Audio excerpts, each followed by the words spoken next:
Every summer, my mom made sure I disappeared. Not because she didn't want me around, but because she knew what the city could do to a black boy sitting still too long. We couldn't afford vacations, but she found ways: church camp in the Poconos, a plane to my aunt's house in Germany, riding shotgun on her family's road trip to Amsterdam and Copenhagen. Mom didn't take trips, but she made sure I traveled. Said the world was bigger than Philly, and God was in places that didn't speak your name with the same accent. This summer it was different. I was 12, going into 8th grade. The invitation came from a missionary group out of our church. Have Christ Will Travel. They needed a young voice, a kid who could quote scripture but didn't sound like a preacher, who knew the word but still walked like he came from the block. I fit too well, maybe. We boarded a van, me and 5 other young black missionaries, and headed north, past New York, past Boston, past anything I recognize. Nova Scotia, Canada, all white, farmland, gravel roads, eyes that had never seen us and weren't sure if they wanted to. But it was peaceful, quiet, and fresh in a way Philly never was.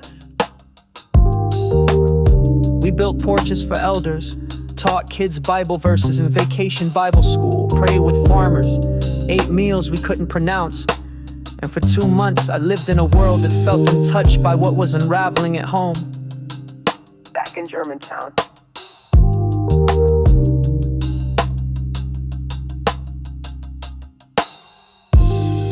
Things weren't so quiet. Marvin didn't start selling things, not yet. But money started coming up short. Mom was always the one who handled the bills, lined them up on the dining room table like paper soldiers. Next to each envelope, a stack of cash, precise, accounted for. But now the stacks were like $5 here, 20 there, 40 missing with no trail. She asked Marvin, he always had an answer.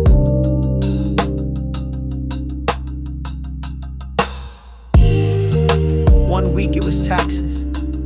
The next, a coworker needed help with child support.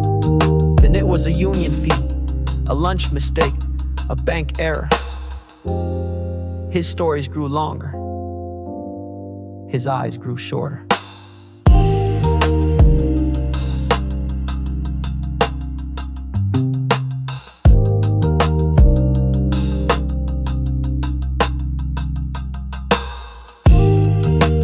Mom didn't yell, she didn't accuse.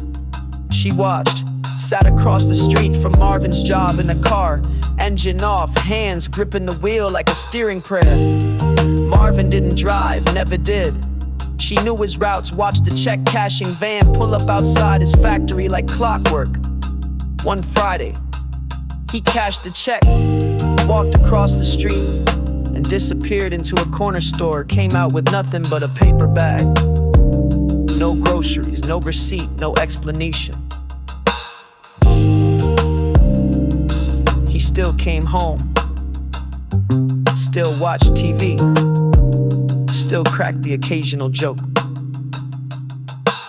But something in him was slipping, and Mom could feel it. She started sleeping in the guest room, didn't explain, didn't cry, just moved her pillow and took her Bible with her. Meanwhile, I was leading worship on porches built by borrowed hands, telling kids about Jesus, quoting scriptures like I wrote them myself.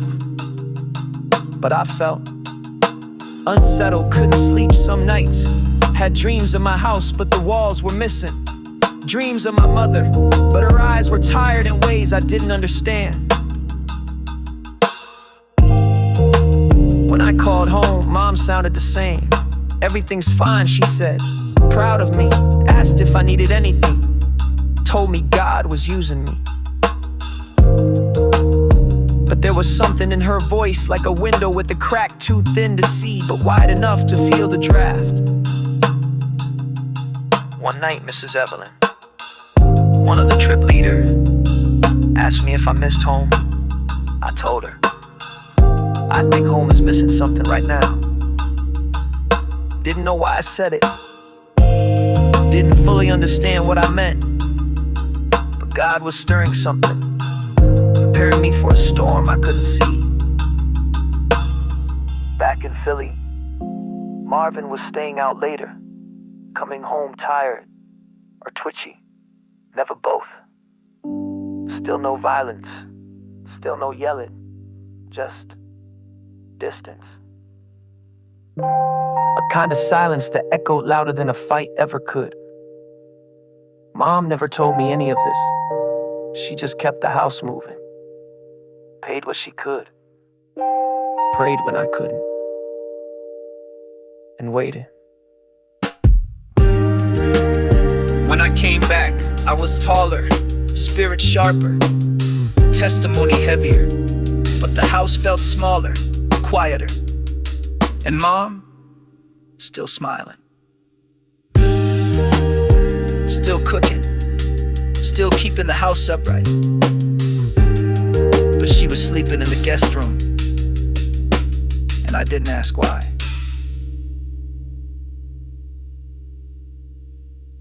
Sometimes love doesn't panic out loud. It just rearranges itself to survive what it's not ready to say out loud yet.